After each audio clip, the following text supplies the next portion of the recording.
Are you starting your story at the most interesting time in your protagonist's life? If not, why are you even starting there? This is a general writing phrase that doesn't so much speak to the literal as much as it is concerning how much information you can leave by the wayside in order to tell your story. What can you leave to implication, and what do you have to factor into development and pacing? For instance, when I first watched Star Wars as a kid and was introduced to Han Solo, a super cool scoundrel with a Wookiee partner in crime, it felt like just before he walked on screen, it had been a perpetual cycle of him weaseling in and out of deals, pulling off miraculous spaceship stunts, and surviving by the skin of his teeth with a much more logical partner in Chewie who is side-eyeing him the entire time and wondering why he's such a mess. Though I don't know exactly what he was up to before meeting our mains, Han's characterization speaks for itself. I don't need more than the implied weight of the years behind him to understand why it's such a big deal for him to be finally turning around in the climax of New Hope, for him to help Luke and to do the right thing despite the danger. You understand why it's such a big deal for him without seeing any of the specifics. Or at least I did. The blank space of ambiguity in Han's life before this works because we have enough information to imagine the details of a past that would create this kind of character. But then Solo comes out, and the only words out of my mouth are, wait, no, why? No, why? In general, I prefer sequel materials to prequels. I prefer for the implications in a first movie to be left as implications because I feel like if a movie worked without that information, there's not much that can improve my viewing experience by elaborating upon it. So when I saw Mad Max Fury Road, soft reboot, sequel, and revisiting of the 80s Mad Max trilogy, I was impressed by how this movie was able to establish itself as its own thing while still being in conversation with the trilogy that came before it. George Miller and his team used the strengths of film to re-establish the world, leaning on costuming and prop and set design to tell a story, creating an environment that feels campy and yet grounded in its own logic. In an impoverished world, it doesn't mean people stop making beautiful things. There are no electric cars. It's impossible. So you end up going back to earlier technologies, and that's why we have the kind of cars that we have. Fury Road knows what it needs to show, and it also knows what it can just leave completely unsaid. You understand the look and feel of this desert wasteland with shiny chrome custom cars and the best guitarist ever.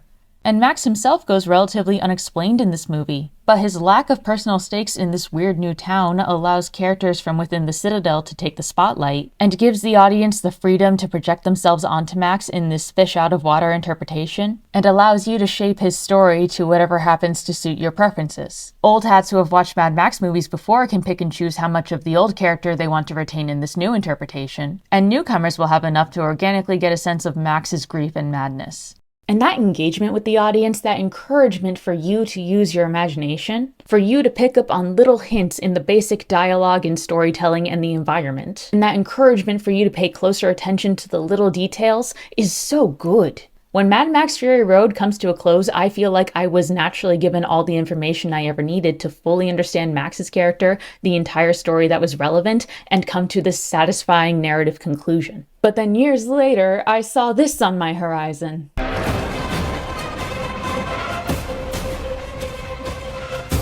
What are they doing?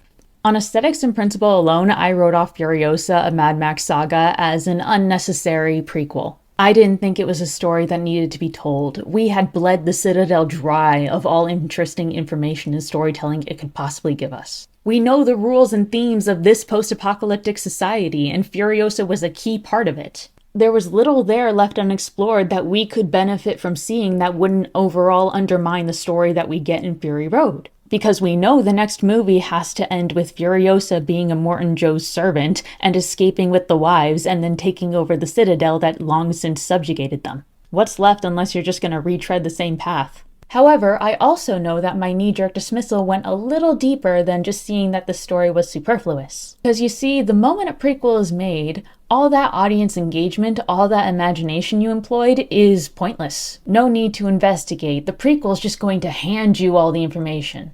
Suddenly, spaces that had been previously ambiguous were filled with concrete answers. And a common talking point for prequels is how well in keeping the story is with the expectations set up in the first movie. How well done was that filling to the gap in information? Did you really need the answer to that particular question? They felt like they needed to spell everything out. The worst was why Han Solo's last name is Solo. Got to know how he got his famous name. We don't need to know why his name is Han Solo, it's just his name. But really, I think the thing that gets me, and perhaps most other viewers, most emotionally invested isn't whether or not the answers were necessary. It's the promise that this prequel will live up to the expectations that the first movie gave me. Unlike a soft reboot or a spin-off, this story is asserting that it has narrative authority by giving me new insights into characters and answers to questions I may not have had from the first movie. If those answers feel lamer than what I thought of, I now have to technically mourn the loss of my personal headcanon and submit to the fact that the creators have a concrete answer that just isn't quite my jam.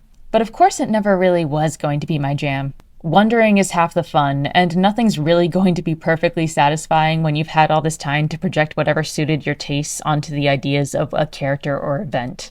And that's what I want to talk about today, the imagined story of Furiosa that I lost when Furiosa, a Mad Max saga came out. For those of you who don't know me, welcome. My handle's name is Crow. You can find me anywhere, and I talk about whatever I want here. Like and comment, I guess. Subscribe if you want to see the next Arcane video that's probably coming out next month or next month. Now, we're doing this. This is more important to me at the moment. There's a video called The Drawing Board for Black Desert, where Wooly from Best Friends Play and Plague from Plague of Gripes mostly spend a lot of time feeling frustrated and mocking the options of the renowned Black Desert character creator. This was a Korean video game that didn't seem too interested in providing the character building options that these two guys wanted. And the most interesting part of the video is how it sparks this conversation about what they think character design does for a character.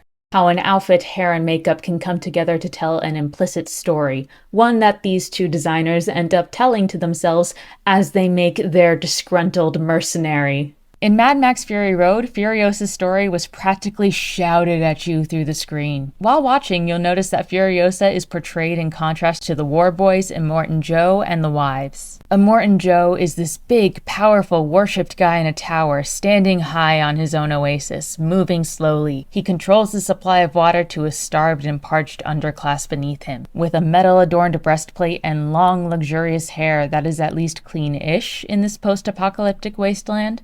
You've also seen his sigil of a skull on a wheel everywhere, symbolizing that this is a man of godlike power and is an icon to absolutely everyone in the Citadel. Rightfully so. You look amazing! You look amazing!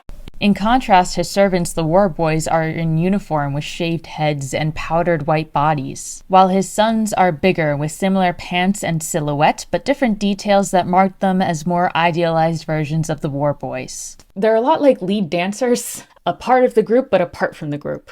So when Furiosa is first introduced to us, it's notable that the first shot we see of her is with the brand on the back of her neck, establishing before anything else her relationship to Immortan Joe. In movie language, the first and perhaps most important piece of information you are learning about Furiosa is that she is Immortan Joe's property on some level. You saw them try to brand Max earlier, and her unpainted skin makes you think of the kidnapped Max more than the zealous painted war boys who seem to have grown up inside of the Citadel, worshipping Immortan Joe. She walks calmly towards a large truck between two war boys who don't significantly react to her approach. She's commonplace. It's not a spectacle that she's there.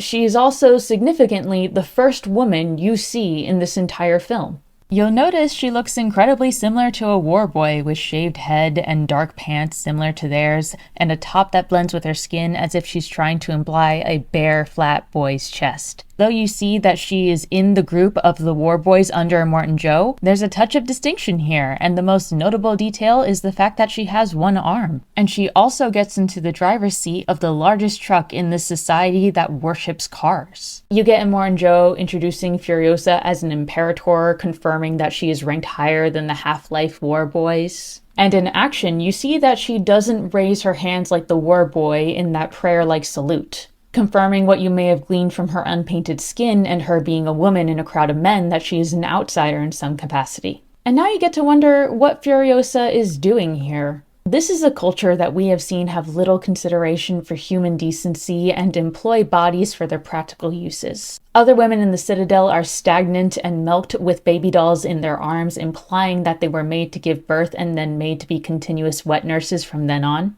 When Joe goes to check on his wives, you get a sense of their living conditions and what they're like. He walks past this tower of luscious plants that is secluded from everything else and into a literal vault. It opens into this spacious, clean quarters, littered with books. There's a line of 5 chairs in the corner in front of a chalkboard. Painted as a disruption to what is probably an incredibly secluded harmony that only Immortan Joe has access to are the phrases, "Our babies will not be warlords. Who killed the world? We are not things." From the set, you know that the wives were educated, you know that they have a lot of time to themselves in order to exchange ideas and develop some of their own from the books that they've been reading. When you finally see the wives themselves, you realize that they're conventionally attractive, with no physical imperfections aside from maybe some mild scarring. They have long flowing hair and are dressed in silky whites. So now that you've seen the wives and the milking mothers and Miss Kitty, you realize that Furiosa doesn't quite fit into any role that would be expected of a woman in the Citadel. And that contrast allows you to start telling a story in your head. From the pieces given to me, I took away that Furiosa was taken away at a young age by Immortan Joe. I imagined when she was first kidnapped, that's when she got her brand. And I thought having one arm saved Furiosa from becoming a wife or a milking mother. I thought because of that, when the Citadel took her in, it was only as a worker, because Immortan Joe couldn't see her value as a wife. From there, I imagined this girl trying to survive in a world of war boys, but always working towards escape. Though she had failed many times before, earning the right to drive the war rig is presented as a step that inches her closer to making it back to the Green Place. It's implied that Furiosa lived her life always working towards freedom, rising among the ranks by becoming Immortan Joe's perfect soldier, doing any atrocity he asks, harming others, hunting down innocents, and going against her own morals, ironically falling deeper into Immortan Joe's control in her efforts to crawl out from under him. All for the long-term gain of being recognized by him and trusted with enough authority and resources to have a chance at escape. And when Furiosa is talking to Max and says that the wives feel hope, but she can only search for redemption, you see that playing a part to survive Joe has taken a heavy toll on her. Like the wives and like the war boys, Immortan Joe has stripped away pieces of Furiosa's sense of self. Hers is a story of self-interest, meaning the sacrifice of others. Which means when Miss Kitty's lines say that she didn't take the wives, they begged her to go, it implies that Furiosa might have been planning to escape and thought it was feasible to pull off running away with the war rig if she didn't take them in the first place. This is the risk that breaks a years-long pattern of self-interested survival we are only given a glimpse into, which makes the ending where war boys, wives, and Furiosa alike go back and reclaim the Citadel, the place of their subjugation, so powerful. Escaping Immortan Joe took sacrifice and effort and work that consumed her life. But when I get to Furiosa, a Mad Max saga, that becomes not the case at all. Furiosa's story is no longer contained to the Citadel. Now Immortan Joe's control over her is actually more of a side note in the grander scheme of things. And instead, the more significant villain of the story, the one who actually robbed Furiosa of everything, is Chris Hemsworth giving his best performance of his career as Dementus. Oh my god. And I will say this right now, I really like Furiosa and Mad Max Saga, surprisingly so. I think it's the best version of a prequel you can have. It's not interested in over-explaining how a character got to be the recognizable icon that you see in the first movie. It doesn't just go back and rehash the Citadel or rely on seeing a lot of characters that you recognize to tell its story. It instead feels like it walks on its own 2 legs thematically, using the setting of the first movie as a jumping off point, and is able to establish and explore and enrich separate aspects of this world through the lens of this different character and their own struggles. However, I'm still in mourning because I think in hindsight it lessens the suggestion of the impact Immortan Joe specifically had over Furiosa's life. I don't think it negates Fury Road's overall ideas of reclaiming your own autonomy because the wives and the war boys are still consumed by Immortan Joe, and Furiosa still grows up under his rulership even though it's now framed as more of an environmental hazard that she had to suffer because of Dementus. And I think that sacrifices the power of Furiosa rebelling against Immortan Joe in Fury Road. But what I got in exchange, however, isn't bad. It's a subtle complication that feels fitting for the ideas of this character and this world. I think it helps that George Miller had this all written and planned and then scrapped it before writing Fury Road. I actually love this quote here that Charlize Theron's interest in Furiosa's backstory was the first time that he looked at this whole mass and was like, oh, I could probably use this. He was willing to kill his darling, but then outside interest made him go and revisit it. Though I feel like Furiosa is a good prequel, her character design now in Fury Road feels confusing. With Dementus being the man who had more symbolic power over Furiosa than Immortan Joe, why does Furiosa look more like a war boy in Fury Road? We already see that when she was in a position of similar or lower status that she was able to wear her hair however she wanted. So why does she shave her head? Why does she have ridiculously long hair in the first place? Is this just dumb character design because an actress didn't want to cut her hair? Really? Well, no actually. Anya Taylor-Joy was actually super about cutting her hair, but it was George Miller who said don't cut it. The shooting schedule implies that George wanted her hair longer for certain periods of time. Like, look at how in this rehearsal stunt, Anya has her hair pulled back. In the movie, her hair is styled to be down and messy and gets in the way on purpose, and I think I know why. So you know that trope of women cutting their hair to achieve womanhood or become their more complete selves, leave a part of their past behind them, and become a stronger, more whole person because of it?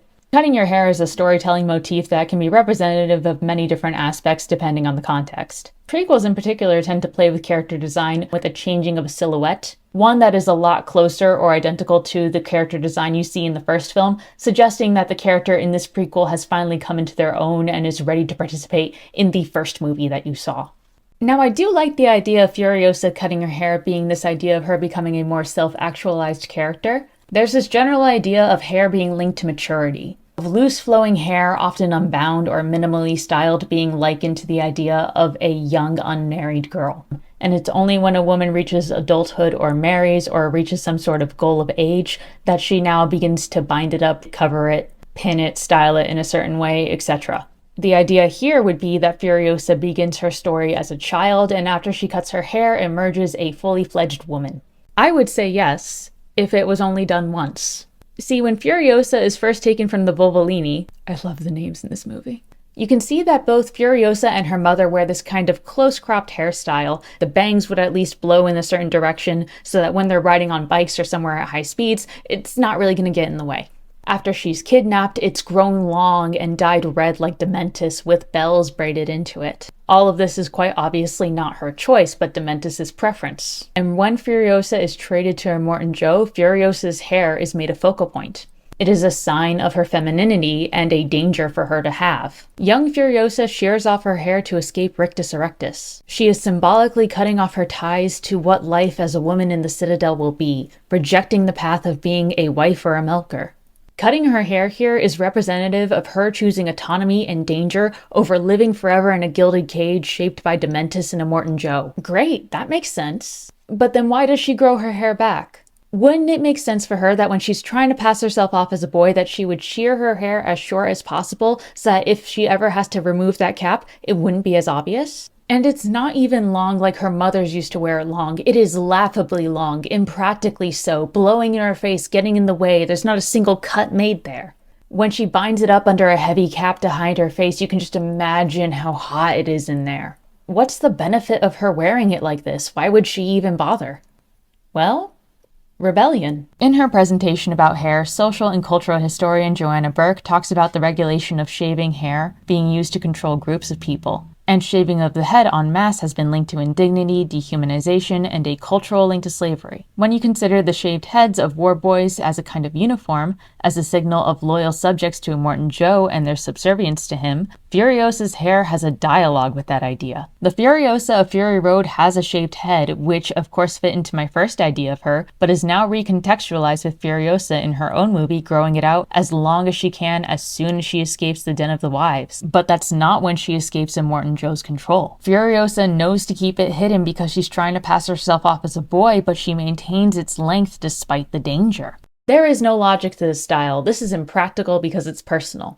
Furiosa grows her hair long for herself. This is her refusing to accept that she's going to be living in the Citadel forever. This is her promise to herself that she'll one day escape and go back to the Green Place and live with the women who wear their hair long in the Vulvolini. There she will be far from war rigs and high-speed cars and men who killed the world. Her hair is her connection to home. It's even where she hides the seed that she plans to plant as a promise to her mother, presumably back at the Green Place. This is her hope made manifest on her body, paired with the tattoo with the mapping of the stars and her way back, signifying the knowledge or means to get there. And when she meets and grows closer to Praetorian Jack, you feel like Furiosa has a real chance, finally having the support, skill, and means to do it. Then Dementis kills Praetorian Jack in front of her and she has to cut off the map of her home to escape.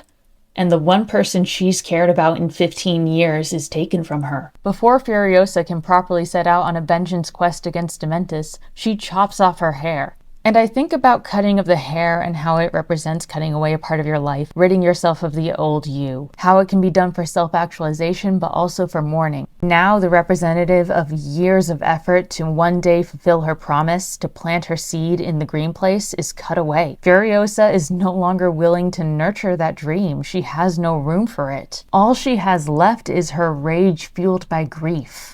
Dementis puts it into words better than me when he says, "You pitiless thing, you crawled out of a hole deeper than hell. And only one thing's gonna do that for you. Not hope, hate."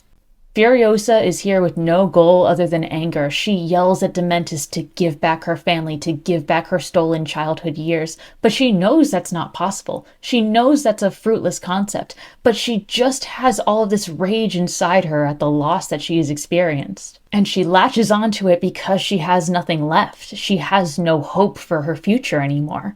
Her map is gone, Praetorian Jack is gone, her childhood is gone. After she exacts her vengeance, she goes back to the Citadel, even though the confusion would definitely allow her to leave in an open window if she was so motivated to take that chance. I see Furiosa planting that seed in Dementis in the hidden space of the Citadel not as a victory. I see it as poetic justice, but I also see it as Furiosa giving up on her promise of ever returning home, planting the seed in the only place she knows will bear life because she's given up on ever getting back to the green place. She stays long enough for that tree to grow and bear fruit, even though she's been in charge of the Wargrig for those subsequent years. In that time, her hair has been cut short and she has been in the loyal service of Immortan Joe, with the implication that she hasn't made another escape attempt since she's been driving the Wargrig. And it feels like the implication from this prequel means that in Fury Road, Furiosa had long since given up on trying to escape, but it's only the wives who are imagining a better world where their children would not be warlords and beg her to take them away, that she finally reconsiders. Furiosa shaving her hair to adopt the style we will see in Fury Road is not a victory to me. It is not her achieving self-actualization.